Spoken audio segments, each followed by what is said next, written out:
لا أقسم بيوم القيامة ولا أقسم بالنفس اللوامة أيحسب الإنسان أن لن نجمع عظامه بلى قادرين على أن نسوي بنانه بل يريد الإنسان ليفجر أمامه يسأل أيان يوم القيامة فإذا برق البصر وخسف القمر وجمع الشمس والقمر يقول الإنسان يومئذ أين المفر كلا لا وزر إلى ربك يومئذ المستقر ينبأ الإنسان يومئذ بما قدم وأخر بل الإنسان على نفسه بصيرة ولو ألقى معاذيره لا تحرك به لسانك لتعجل به إن علينا جمعه وقرآنه فإذا قرأناه فاتبع قرآنه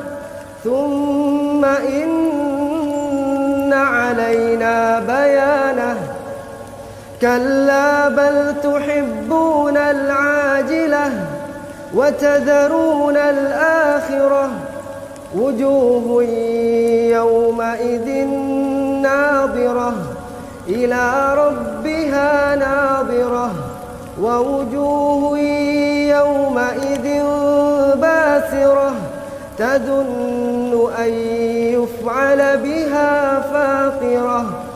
كلا إذا بلغت التراقي وقيل من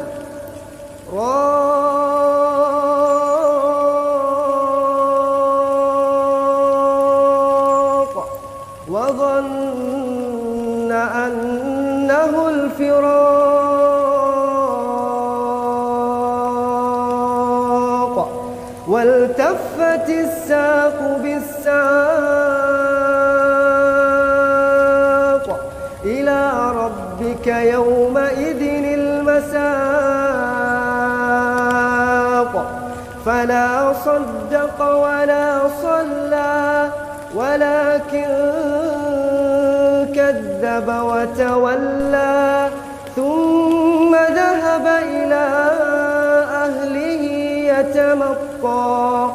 أولى لك فأولى ثم أولى لك فأولى أيحسب الإنسان أن يترك سدى ألم يك نطفة من مني يمنى ثم كان علقة فخلق فسوى فجعل منه الزوجين الذكر والأنثى أليس ذلك بقادر على أن يحيي الموتى الله أكبر.